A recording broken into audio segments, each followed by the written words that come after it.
Et l'invité de la rédaction ce soir, le président du Crédit Mutuel Alliance Fédérale. Comment allez-vous, Nicolas Terry ? Très bien, merci Lionel. Soyez le bienvenu. Grosse actualité, ça va être un forum de l'emploi, un forum pour les jeunes. On va y revenir dans un instant, mais je vous ai vu quand même beaucoup avec votre application pour suivre la course Jacques Fabre. On va commencer juste avec ça, puisqu'il y a des très très bons résultats d'un bateau Crédit Mutuel que vous avez engagé dans cette course. D'abord, c'est une première que votre banque accompagne comme ça son propre bateau.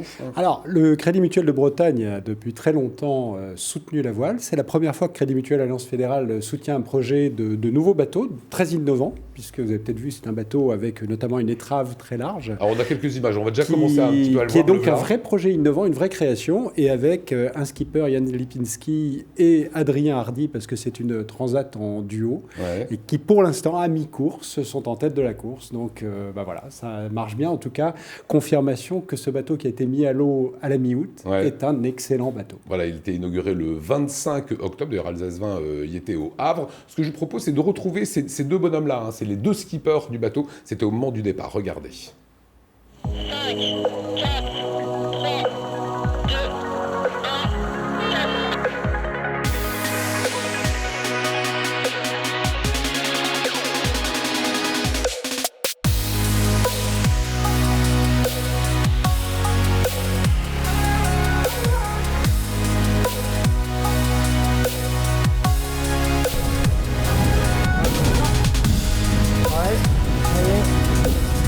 On est à la deuxième journée, du coup là, on est parti hier du Havre et là on est en approche du DST d'Ouessant.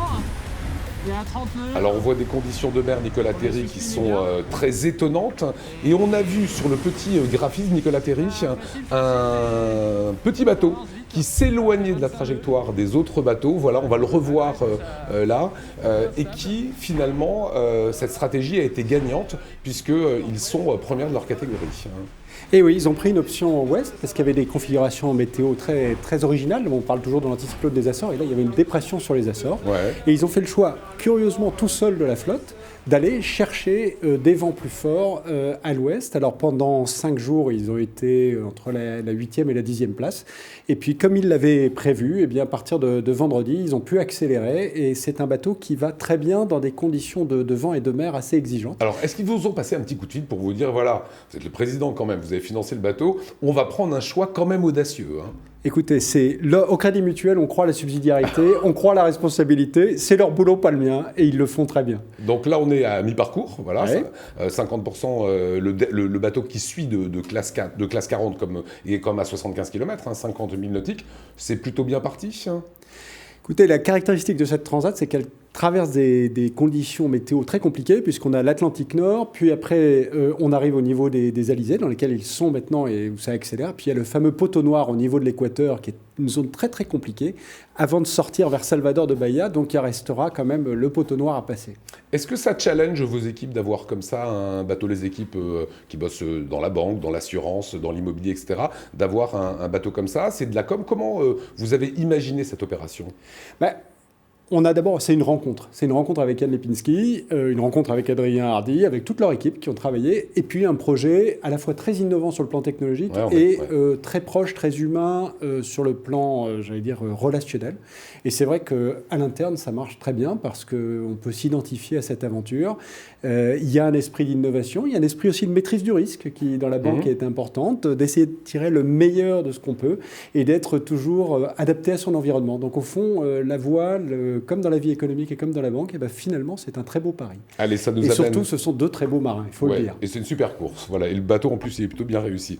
L'autre actualité pour vous, c'est après-demain, c'est jeudi. Vous organisez un forum pour l'avenir. C'est un forum que vous portez réellement. C'est pour l'emploi des jeunes. C'est l'affiche que vous voyez là. Ça se passera au siège du CICS, au Vacan, à Strasbourg. C'est quoi? C'est une sorte de, job dating pour les 16-30 ans? Non, c'est vraiment une proposition d'accompagnement. C'est-à-dire qu'il y a une chose qui me soucie, c'est de voir des jeunes qui se disent « au fond, c'est pas pour moi », qui ne se manifestent pas, ou quand ils se manifestent, n'ont pas les codes, les méthodes, la manière d'aborder la recherche d'emploi, le contact avec l'employeur, le premier entretien, la rédaction du CV. Et donc là, c'est pas un salon. C'est pas du job baiting, ce sont des entreprises à la fois de taille nationale et locale. Et je suis très heureux qu'on ait réussi à constituer un écosystème local pour proposer à des jeunes des entreprises qui se rendent disponibles pour les aider. Et donc là, qu'ils osent venir au CICS ce jeudi, des responsables de recrutement, des responsables de ressources humaines seront là pour les aider.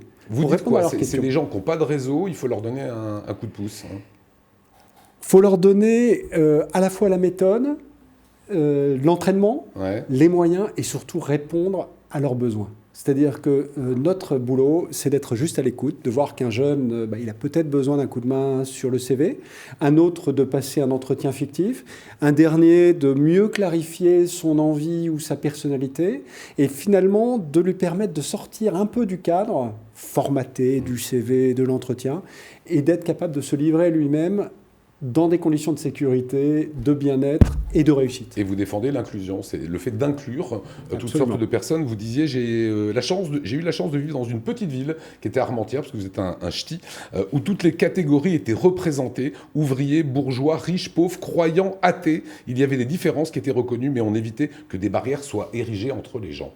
Et moi, je crois, de toute façon, on ne cesse jamais d'être l'enfant qu'on a été, mais je crois fondamentalement à ça. Je crois que l'esprit de fraternité, c'est pas seulement une exigence, ça se vit au quotidien. Et c'est pour ça que j'insiste, on n'est pas en situation de recrutement et les jeunes ne sont pas en situation de candidature. C'est un pari de se dire de créer pendant une après-midi un lieu ouvert, et moi j'y serai à titre personnel, pour juste être disponible à une demande ou à un besoin. Et puis, on verra, et j'espère que les jeunes qui nous regardent auront envie et se sentiront, j'allais dire, la liberté de venir, de poser toutes les questions et d'avoir des gens qui les écoutent vraiment. Voilà, ce sont des rencontres, des conférences débats, des ateliers de rédaction de CV, aussi des conseils et du coaching. Aujourd'hui, il y a du boulot, il y a de l'emploi dans vos métiers, dans la banque? Alors, il y a du boulot. On est en recrutement, j'allais dire, assez régulier. Il y a 10 000 emplois du Crédit Mutuel en Alsace, par exemple. Et au niveau national, il y en a 85 000. Donc, c'est une banque qui recrute dans tous les métiers, d'ailleurs, de l'informatique, de la banque, de l'assurance, du juridique, de l'économique. Et notre pari, c'est qu'au Crédit Mutuel, on puisse faire toute sa carrière. C'est le pari de la promotion interne, le pari de la diversité. Et je voudrais, avec toute l'équipe, avec Daniel Ball, le directeur général, le traduire dans les faits. Voilà, vous vous sentez bien en Alsace, hein. Vous êtes devenu autant ch'ti qu'alsacien maintenant.